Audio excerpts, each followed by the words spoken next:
Bonjour à tous et bienvenue à ONU Magazine. L'édition de cette semaine est consacrée en grande partie à la plateforme des femmes pour l'accord cadre d'Addis Abeba qui s'est tenue à Goma. Nous y reviendrons dans quelques instants, les temps de suivre les nouvelles.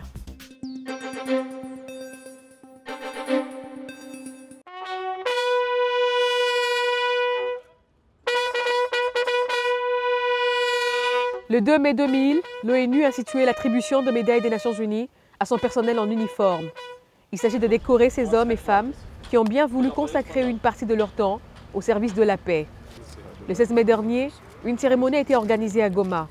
Elle a été rehaussée par la présence du directeur d'appui à la mission et du chef de cabinet du représentant spécial.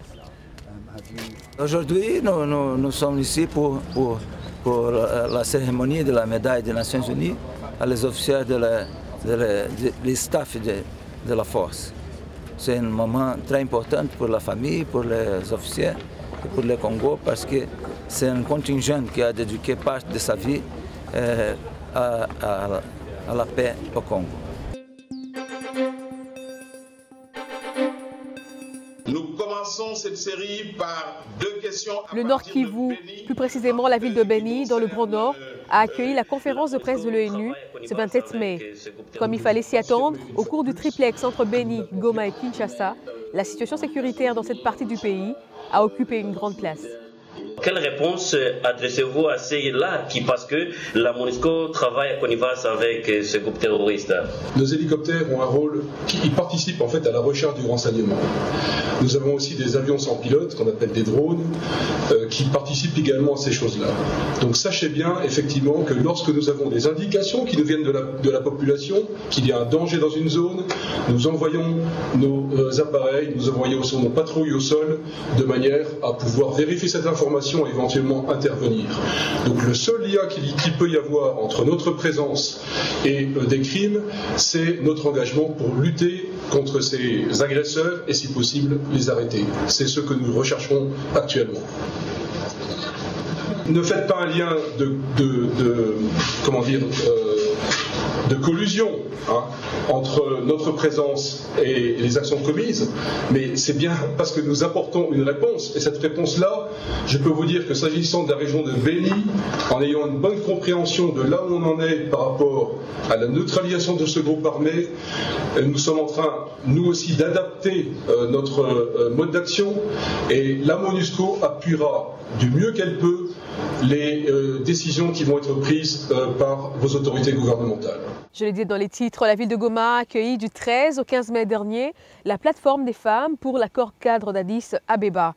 Les femmes ont discuté des thèmes divers relativement à leurs conditions de vie. Ce sera donc le thème de notre rubrique Est Éco que je vous invite à suivre. À très bientôt. Goma, 13 mai 2015. Elles étaient une soixantaine de femmes leaders issues des 35 organisations non étatiques féminines de la région des Grands Lacs, plus précisément du Burundi, de l'Ouganda, de la RDC et du Rwanda à se réunir. Objectif, plancher sur les retombées de l'accord cadre pour la paix, la sécurité et la coopération signé le 24 février 2013 à Addis Abeba. The DRC being the epicenter of conflicts. La RDC étant l'épicentre des conflits dans sa partie est et dans la région, ces pays devraient être les premiers à accueillir cette réunion. Nous avons donc décidé de venir à Goma pour amener toutes les bénéficiaires à partager leurs idées, à renforcer aussi leurs capacités afin qu'elles puissent recevoir davantage des financements pour mettre en œuvre des projets susceptibles de changer et d'améliorer la vie des femmes dans la région. J'encourage d'abord cette initiative et ça me fait vraiment plaisir parce que quand les femmes se mettent autour d'une table pour parler de problèmes de la paix, ça vaut vraiment la peine. C'est vraiment une bonne initiative que je dois encourager vraiment et je suis d'accord avec toutes ces femmes et je les souhaite qu'elles aillent de l'avant pour que le pays aussi avance. My deep appreciation as well go to the partners of the Women's Platform. L'activité était organisée avec le soutien du bureau de l'envoyé spécial des Nations Unies pour les Grands Lacs. Quand l'accord cadre a été signé, l'envoyé spécial avait jugé important d'avoir une initiative qui va impliquer les femmes de la base Parce que souvent, quand nous avons les discussions et les négociations politiques, les femmes ne sont pas souvent représentées sur la table. Mais cette initiative, nous ne considérons pas cette initiative comme une initiative qui focalise ou qui cible les femmes victimes de violences ou victimes de guerre. Cette initiative parle du fait que les femmes sont les actrices de paix. La plateforme des femmes est une initiative qui cherche à promouvoir l'implication des femmes dans la mise en œuvre de l'accord cadre de 2013. On voudrait assurer que les femmes aient une place à trouver la paix dans la région des Grands Lacs et dans la mise en œuvre de l'accord cadre. C'est une initiative qui va accorder des financements aux structures féminines. C'est une initiative qui va aussi chercher à créer un mouvement, à renforcer le mouvement des femmes, puisqu'il y a déjà un mouvement ici dans la région. La plateforme des femmes de l'accord cadre d'Addis Abeba vise non seulement à garantir une plus grande implication des femmes dans la mise en œuvre du dit accord, mais aussi à promouvoir une approche participative dans les questions liées au genre, notamment le respect et la protection des droits des femmes. Qu'en est-il de la participation des femmes à RDC? Par rapport à la considération des femmes, nous disons encore une fois que la participation des femmes au processus de paix est faible. Cette participation est faible et nous interpellons toutes les parties prenantes afin qu'ils prennent en compte la participation significative des femmes. Là, nous disons que les femmes sont capables. Les femmes regorgent en elles des potentialités sur lesquelles nous pouvons espérer. L'accord cadre est un outil de consolidation de la paix dans la région de Grand Lac, si je peux le dire comme ça. En fait, l'outil en soi, c'est des gens, nous avons salué la présence de cet outil de consolidation de la paix. Mais sur le plan pratique, le défi est majeur.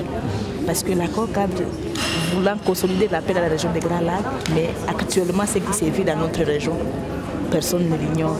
Les gens sont tués, les gens sont massacrés, il y a des carnages dans la population. Nous posons la question, comment l'accord peut nous être salutaire pour que nous puissions recouvrir la paix que nous réclamons autant? On sélectionne les participants. Voilà donc qui explique que 3 jours durant, les participantes ont échangé sur leurs expériences respectives autour de 4 thématiques. Pendant ces 3 jours, qu'est-ce que les femmes ont fait? Les femmes ont partagé les expériences au niveau de ce qu'ils ont fait pendant la période de la mise en place de la plateforme. Les femmes sont en train de bâtir un mouvement de femmes pour la région de Grand Lac, pour la paix, la sécurité et la coopération. Les femmes ont échangé les capacités, elles ont reçu des informations, pas seulement sur l'accord cadre lui-même, elles ont reçu l'information sur le plan d'action régional, elles ont reçu l'information sur les questions de 4 thématiques de la plateforme, qui est le plaidoyer pour la mise en œuvre de la plateforme et le plaidoyer pour la mise en application de la résolution 1325 du Conseil de sécurité des Nations Unies sur femmes, paix et sécurité. Deuxième thématique de cette plateforme, c'est de lutter contre les violences faites à la femme.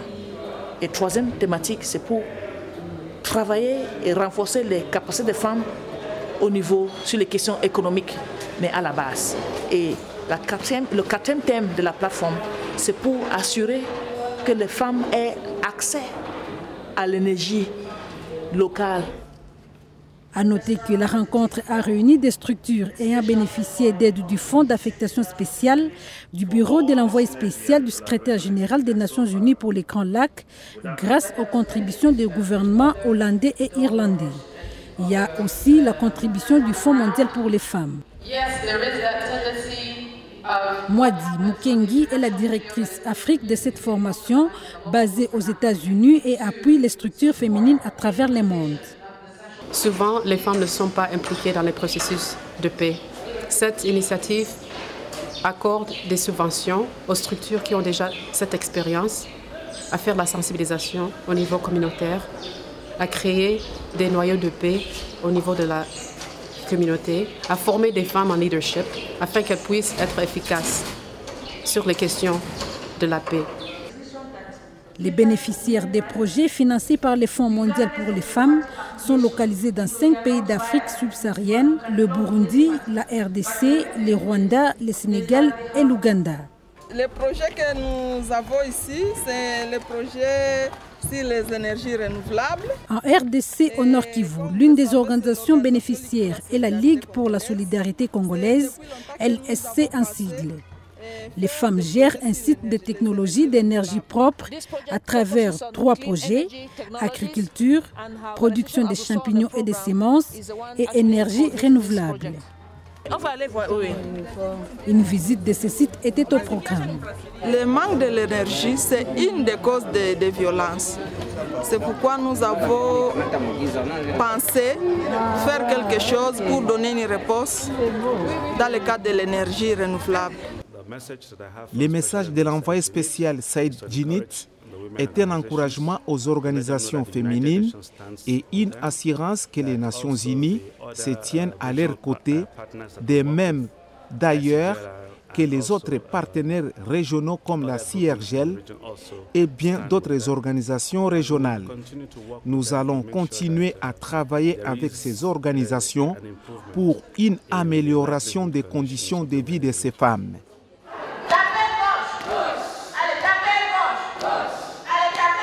En définitive et à terme, la plateforme des femmes vise à améliorer les vies des femmes et leur permettre de jouer un rôle de premier plan dans la gouvernance et le développement de la région de Grand Lac.